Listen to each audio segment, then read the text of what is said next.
A ver, ¿qué pensarían si les digo que las centrales eléctricas de todo un país están fuera de servicio? Que el suministro de agua está totalmente bloqueado. Y no, no es por un ataque ni por un desastre natural. Es por esto, un mejillón diminuto. Y sí, estamos hablando de una crisis que afecta a la infraestructura de toda una nación. Algo está paralizando los sistemas más esenciales de los que dependemos todos los días. Imaginen esto por un segundo. Las plantas que le dan luz a ciudades enteras de repente se ven forzadas a apagarse. Y no, no es una falla técnica cualquiera, es una obstrucción física y masiva. Y no es solo la energía, ¿eh? Los sistemas que llevan agua potable a millones de hogares, las tuberías, las bombas, todo, completamente atascado, inservible. El costo de este daño, solo en Norteamérica, es de más de $1.000 millones al año. La gran pregunta es, ¿quién o qué es el culpable de este desastre silencioso? Bueno, aquí lo tienen. Les presento al responsable, el mejillón cebra. Mide apenas unos centímetros, y lo más curioso es que, en su lugar de origen, es una criatura de lo más común e inofensiva. Entonces, ¿cómo es posible que este pequeño molusco se haya convertido en una amenaza nacional? Para entender la magnitud de lo que pasó, primero tenemos que ver cómo vive este mejillón en su casa, en su hábitat natural. Miren, en Eurasia la cosa está balanceada. Hay depredadores naturales, el agua es más turbia, los niveles de los ríos cambian, todo esto mantiene su población a raya. Es solo una pieza más del rompecabezas ecológico. Pero en Norteamérica, bueno, ahí se encontró con un paraíso. Sin enemigos, con condiciones perfectas, el mismo organismo pasó de ser inofensivo a una catástrofe andante. Y ojo, que la invasión no fue algo espectacular, no llegó en una gran ola. Sucedió de la forma más sigilosa posible, casi invisible, aprovechando un punto ciego de nuestro mundo moderno. El proceso fue increíblemente simple. Los barcos cargueros, para mantenerse estables, llenan sus tanques con agua del lugar donde están.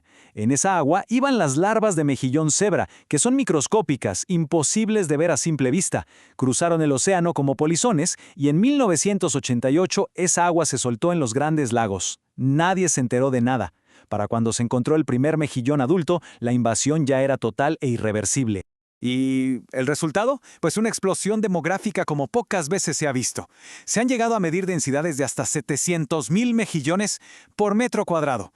Es literalmente una alfombra viva cubriendo absolutamente todo lo que toca. Este crecimiento sin control provocó un efecto dominó en todo el ecosistema.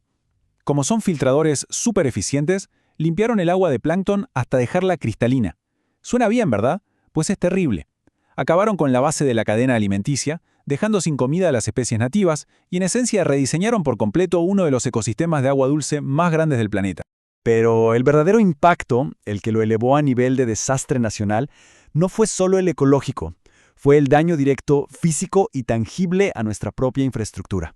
Aquí está la clave de todo. Se pegan a cualquier superficie dura, tuberías de centrales eléctricas, sistemas de enfriamiento, las compuertas de las presas, lo que sea. Crecen en capas pero tan densas que tapan por completo el flujo de agua. Esto obliga a las plantas a apagarse para no sobrecalentarse. La única solución es, literalmente, parar la economía para ir a rasparlos y quitarlos a mano. Esto, como se imaginarán, desató una guerra de 30 años contra el mejillón, una guerra que al final cambió por completo la forma en que lidiamos con las especies invasoras. Al principio, en los 90, la estrategia era simple, quitarlos a la fuerza, raspando, pero volvían a crecer casi al instante. Luego, en los 2000, pasamos a la guerra química, usando cloro y otros venenos. ¿El problema? Que eso mataba a todo lo demás. Finalmente, en la última década, la estrategia se volvió más inteligente, con métodos localizados, pero cada intento, fallido o no, nos llevaba siempre a la misma conclusión. Y esta es la lección fundamental que aprendieron científicos y gobiernos. La erradicación total es simplemente imposible.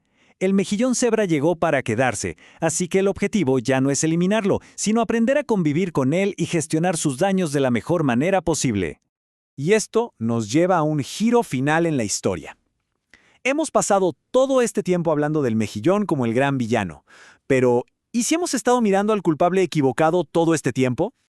Escuchen bien esta frase, porque es sorprendente. El mejillón cebra no es el invasor. Un momento, ¿cómo puede ser si es el que está causando todo el problema? Pensemos en frío. El mejillón no cruzó el océano nadando por su cuenta. No tenía un plan malvado. Fue simplemente un pasajero. Un pasajero en un sistema mucho más grande.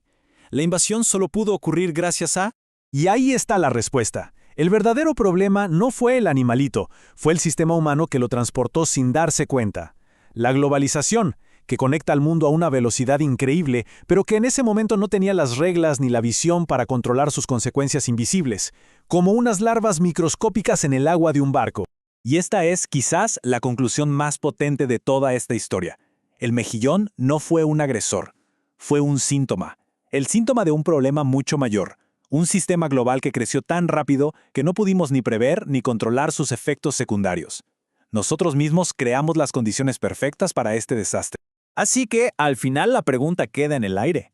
Si un organismo que vive en paz en su ecosistema causa un desastre multimillonario solo porque un sistema humano lo transportó a un nuevo mundo, ¿quién es realmente el invasor?